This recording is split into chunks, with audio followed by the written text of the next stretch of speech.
Assalamualaikum warahmatullahi wabarakatuh. Baik, anak-anak, sebelum kita mulai daripada pelajaran kita pada kesempatan ini, maka marilah kita awali dengan membaca doa. Doa dimulai. Bismillahirrahmanirrahim. Rabbi zidni ilman warzuqni fahma. Allahumma fakihni Fitini wa alimni at-ta'wil. Amin ya rabbal alamin. Baik anak-anak, pada kesempatan ini kita akan mempelajari pada bab 7 ya, bab 7 dengan judul atau tema atau materi kita pada kesempatan ini adalah beriman kepada Nabi dan Rasul Allah. Tentang beriman kepada Nabi dan Rasul Allah ini memiliki tujuan pembelajaran sebagai berikut. Yang pertama, tujuan pembelajaran kita adalah setelah mempelajari materi ini, maka peserta didik dapat menjelaskan pengertian beriman kepada Rasul-Rasul Allah. Yang kedua, peserta didik dapat menyebutkan nama-nama Rasul yang wajib diketahui. Yang ketiga, siswa atau peserta didik dapat menghormati dan mengikuti ajaran Rasul dalam kehidupan sehari-hari. Selanjutnya, maka marilah kita akan lihat sesungguhnya apa itu beriman kepada Rasul. Kita kembali dulu ya, iman itu secara bahasa bermakna percaya, yaitu yang mana kita percaya dan meyakini dengan sepenuh hati bahwasanya Rasul itu adalah utusan Allah Subhanahu wa taala. Para rasul itu adalah utusan Allah Subhanahu wa taala yang tugasnya untuk menyampaikan wahyu dan petunjuk hidup kepada umat manusia. Kemudian, keimanan kepada Rasul adalah bagian daripada rukun iman kita. Bahwa setiap muslim itu harus meyakini rukun iman itu ada 6. Di antara yang rukun iman itu adalah kita beriman kepada Rasul-Rasul Allah Subhanahu wa taala, yang termasuk rukun iman yang keempat. Selanjutnya anak-anak, ayat Quran yang menjelaskan tentang para rasul ini adalah pada Quran surah Al-Ahzab ayat 40 yang artinya rasul-rasul itu adalah utusan-utusan Allah yang membawa wahyu kepada umat manusia. Kemudian anak-anak, bahwa nabi dan rasul yang wajib kita imani itu ada 25 jumlahnya, ya. Dimulai dari Nabi Adam sampai Nabi Muhammad sallallahu alaihi wasallam. Pak Guru di sini dapat memberikan sebuah tips untuk mengetahui dengan cepat bagaimana caranya supaya kita dapat menghafalkan daripada 25 nabi dan rasul ini yang wajib kita ketahui. Dengarkan ya. Nama nabi dan rasul ada 25. Ayo mari ayo kita ulang sama-sama.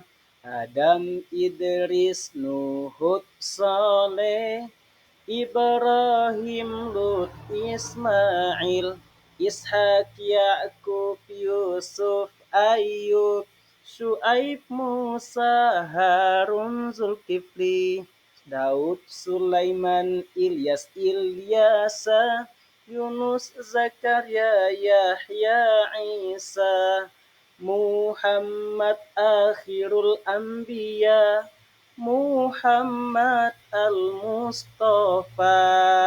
Gampang kan anak-anak? Dengan begitu anak-anak dapat mengetahui ya cara menghafalkan atau menghafalkan atau menyebutkan daripada nama-nama nabi dan rasul yang wajib diketahui yang 25 jumlahnya itu. Kemudian, apa sih peran daripada para rasul ini? Yang pertama, tugasnya para rasul itu adalah menyampaikan wahyu dari Allah Subhanahu wa taala kepada umat manusia tanpa disembunyikan sesuatu apapun. Yang kedua, memberikan petunjuk hidup yang benar. Yang ketiga, menjadi contoh teladan bagi umatnya dalam hidup bermasyarakat dan beragama. Kemudian, selanjutnya adalah menghormati dan mengikuti ajaran Rasul. Bagaimana cara kita menghormati Rasul itu? Yaitu mengakui bahwa Rasul adalah utusan Allah dan mengikuti ajaran mereka seluruhnya. Yang kedua, bagaimana kita mengikuti ajaran Rasul itu? Yaitu mempelajari, mengamalkan sunnah-sunnahnya atau tuntunan hidup yang diajarkan Rasul kepada kita di dalam kehidupan sehari-hari kita amalkan. Misalnya ibadah, misalnya sholat 5 waktu, puasa, zakat, kemudian dan seterusnya. Kemudian dalam bentuk muamalah, kehidupan kita sehari-hari itu bagaimana cara kita misalnya berjual beli, berhubungan baik dengan kita punya tetangga atau saudara-saudara.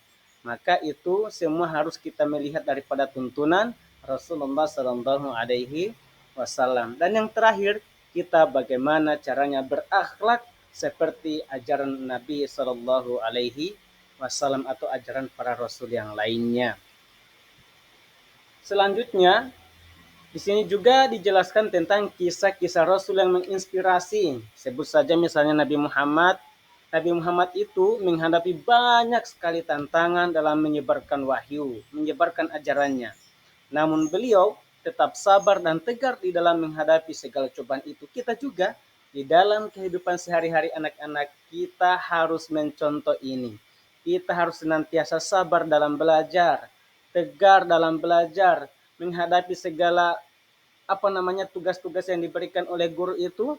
Anda harus betul-betul mempelajarinya, mengerjakannya dengan baik. Ada lagi kisah Nabi Ibrahim alaihissalam. Misalnya Nabi Ibrahim itu menunjukkan keimanan yang kuat ketika beliau diuji oleh Allah dengan perintah untuk menyembelih anaknya yang bernama Nabi Ismail alaihissalam. Tapi kemudian segala yang diperintahkan oleh Allah Subhanahu wa taala itu Nabi Ibrahim melaksanakan dengan sukarela dan ikhlas. Namun apa yang terjadi kemudian dan kemudian ini adalah menjadi mujizatnya Nabi Ibrahim alaihissalam, ya, menjadi suatu ajaran bagi kita, ya, bukan mujizat tapi ajaran bagi kita untuk menyembelih hewan kurban. Maka di sini adalah yang kita pelajari dari Nabi Ibrahim adalah keikhlasannya kepada Allah Subhanahu wa taala. Dia memberikan apa saja kepada Allah Subhanahu wa taala. Yang ketiga tentang kisah Nabi Musa. Nabi Musa alaihissalam berjuang melawan Fir'aun untuk menyelamatkan umatnya dari penindasan. Sebagaimana kita ketahui bahwa Fir'aun itu adalah orang atau manusia yang mengaku sebagai Tuhan. Bahkan dia pengen disembah oleh umat manusia. Nabi Ibrahim, Nabi Musa maksud saya adalah berupaya bagaimana supaya manusia itu tidak menyembah kepada Fir'aun laknatullah. Olehnya itu kemudian keutamaan kita beriman kepada Rasul. Yang pertama, menambah kedekatan kita kepada Allah Subhanahu wa taala. Yang kedua, menjadi bagian dari umat yang mengikuti petunjuk hidup yang benar. Yang ketiga, mendapatkan petunjuk dalam menjalani kehidupan sehari-hari. Sebagai kesimpulan akan pertemuan kita hari ini, ya, bahwa beriman kepada Rasul adalah merupakan suatu kewajiban bagi setiap muslim dan bagian daripada rukun iman kita.